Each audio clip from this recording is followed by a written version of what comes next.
Hey, this is Glenn with another episode of Difficult Questions. This one, how do we talk about queer? And what I mean by queer is the oldest sense of the term and the newest sense of the term, in that we are people that are playing, and I say playing not to minimize it. I just don't have a better word. They are playing with gender and sex roles, traditional gender and sex roles. So how do we talk about queer? Because especially in the past 5-6 years, it has been really polarizing, and you end up with frustrated people on both sides. And I wanted to try, with my background, I wanted to try and find a middle ground so where we could talk about it, coming to a place of understanding that we have different viewpoints, and some of us are ignorant of the other's stance and why and priorities, and we'll try to come together, because my main goal is to not get people drugged behind trucks. I mean, I'm from the generation of seeing the play The Laramie Project and Boys Don't Cry, and I really just don't want to get people killed. And I think that on both sides, we're inflaming each other, and especially the straights are getting super frustrated. And I don't want them to get frustrated, because they are the majority. The straights are the majority. So, and they will win. And we'll get into why I think this. We can push. We absolutely can push. But at some point, you got to watch yourself. And this is my cautious, I guess you'd call it conservative side, that's always been there speaking. But I really care to not get people killed. And I care to forward people's comfort and respect. But I see that we're getting to a point where we can't talk to each other. And whenever you can't talk to each other, that's when war happens, right? So I want to try and figure out, this is supposed to be a tool to try and get people to talk to each other. How can we talk about queer? So my background is completely heterosexual, male, straight, never wanted to do anything else. I'm attracted to women. But in my adult years, I have made some choices, life choices, that have really pushed me into the minority. And we'll get into this. So I see where people that are queer feel the frustration and feel that they are not being respected and feel super uncomfortable. And so we'll talk about that. And I have some analogies that you may or may not agree with, which is fine, but hopefully it gets us to talk about it. And then I grew up in entertainment, an entertainer. So in entertainment, entertainment accepts all the people that don't fit in normal society, in the greater masses. There are people that are making different life choices. And some of that has to do with sexuality and gender. So I've always grown up with people that are different. And I purposely, one of the things that really separates me from others is I don't follow into groups, period. I try to float in between groups. I purposely, as an adult, have made sure that I have no markings. So I can try to, except the one that I can't get away from, my face and my height and my body build, my hair color, but I try to be able to just go in between, into the conservative crowd, and then go into the liberal crowd, and really try and meld, because I don't follow necessarily the ideals of anybody but my own, which also makes me a super minority. I was just talking today about someone who their goal is they see themselves as a feminist, but their goal is to have the husband and the kid and the dog and the white picket fence. And for a lot of people, that is a goal. And for me, I call myself a recovering domestic. I tried that life out of duty, and it was miserable. I can't do it. And so I'm really a minority. And I also rode a motorcycle, which this is especially Western US, it's a car culture. So everyone thinks car and motorcycles are dangerous. And the reason motorcycles are dangerous is because they get hit by cars. And I think the other way, because I'm on a motorcycle. I think, well, why don't you just stop hitting me with your car? But that's not the way people want to think. They want to think that safety is the box around them for when they get hit. So again, like super minority thinking. I get it. I get what queer people are up against, because people default to male, female, and these conservative gender roles that just keep coming back, and they come back for a reason. And we can fight it. And granted, we should fight it. But at the same time, we have to acknowledge why it's happening. And I think that the conservative side is getting all frustrated that, the whole idea there is no male, there is no female, gender is a choice. To some extent, I understand that. I personally am trying to override my biology daily. I find what I do as a priority over who I'm with. So I've kind of resigned my romantic world to nothing. I don't want it. I'm trying to reject it, which is super weird, right? That's not what a lot of people do. Some people are asexual, so they don't have those feelings. I have those feelings and I don't find them useful. So I'm trying to override what is biology. And I think that some people in the queer world actually feel this stuff and they're getting pushback and saying, no, this is the way biology is. Well, we can challenge that.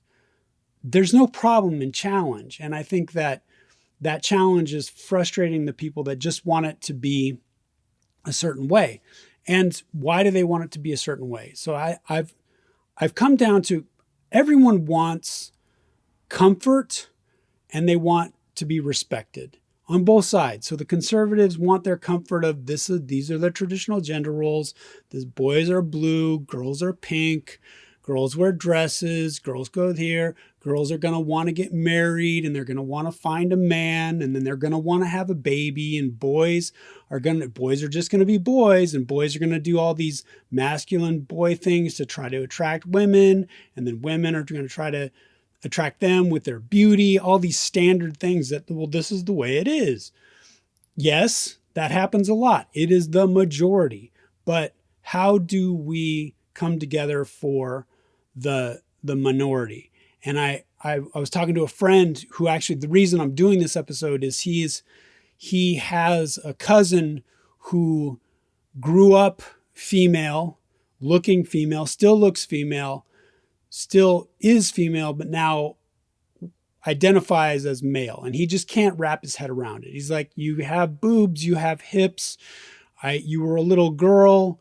You're very effeminate. You're a woman. You're not a man. And so he's getting all frustrated because he had a cousin who actually transitioned, who was a boy and was a man, and then transitioned to a woman and did all that work. Like, okay, I got to live as a woman. I don't want to be seen as the transition. I want to be seen as what the straight society sees as a woman. And so did that whole psychology game where you got to live as a woman for a year, and then you can maybe get surgery, and then unfortunately was still, for some reason, unhappy with themselves and committed suicide. So he equates I don't know whether he equates gender difference with sadness, depression, and suicide, or if he's just absolutely frustrated that, hey, look, I had this cousin and I was willing to accept her because she did the work. You're not even doing the work. And this idea of the work is something that I think the conservatives really grapple with, because, conservatives always, pick yourself up by your bootstraps. If you want it, you can do it yourself. And then they're seeing some people that are gender fluid say, well, I'm male today and I'm female tomorrow, and you need to ask me every day. And they're saying, no, this person did the work, so why don't you? And there are no rules, especially in the US. I always say this country is about what you can get. So if you can get people to ask you your gender every day, great. But it's not going to go over well, because people are looking, they need to view the world in a certain way so they understand the world, right? So I always call it like a religion. So you grew up Christian, and your cousin grew up Christian, and then you thought, okay, Jesus was your Lord and Savior. And then one day your cousin came to you and said, no, I'm Jewish and Jesus is dead. Jesus is not dead, but Jesus was just a cool guy. So now my world is turned upside down. And you're also telling me that my religion is wrong. And I know people are going to balk at the religion versus reality. You can't argue with biology. Biology is a fact. But again, we're also talking about what is a fact. And I understand that sometimes what we think are facts, we later decide that they're not. I remember I was talking to he's my dad's age, but a gay man that lived through all the BS back when gay was seen as a disorder, right? The psychologist looked at it as a dysphoria, and so because gay people have been able to push and push and push, and it's been a hard slog. Gay marriage has only been federally legal for less than 10 years, about 10 years. I mean, that's just fought. And we're finally to a point where we can accept gay as just being gay, and it's not a disorder and something's not wrong with you. And now people are coming back with, well, gender dysphoria. Well, something is wrong with you. Well, people want respect. So that's not going to fly with people that don't feel male one day and feel male the next day. No one wants to say there's something wrong with me. And who's to say? We talk about neurodivergence. That's the new term. It's just thinking different. Steve Jobs talked about neurodivergence in his marketing plan for Apple. Think different, right? And yeah, people think differently. Who's to say what's a disorder? If it starts negatively affecting your life, I think that's when they decide, professionals with training can decide that that's a disorder. But then multiple personality disorder was a thing that was on the back of a fad in the 1970s, built off a book. All of a sudden it's real. And now we later find out that multiple personality disorder isn't really a thing. It's not a fact, right? So we pretend to know, but we don't really know about biology. We're just poking at it with a stick. But I need to get people, my priority is to get people to calm down, because I don't want to get people dragged behind a truck. And I want my friend to be able to talk to his cousin, and his cousin not to say, you're just a conservative asshole, and you don't love me, and you don't respect me, and you don't respect the way I am. And at the same time, I don't want my friend to throw his hands up and just disavow his cousin because he can't talk to them. And let's get in, speaking of them, let's get into pronouns and the pronoun problem that I have, that also I think conservatives have. Absolutely, if you don't want to be defined as male or female, then we should come up with another term. Them and they, I was part of that, the hardcore English, where they is a term used for plural only. My mother drilled this into my head. And then they was the escape term. When you met someone and you couldn't tell if they were male or female and you didn't want to insult them, you would say they. And that's fine, but That's not my priority. One of the things my friends always did would feminize my name and my existence. They love calling me like Little Miss Prissy Britches and Glenda and Gwendolyn and Glendwina.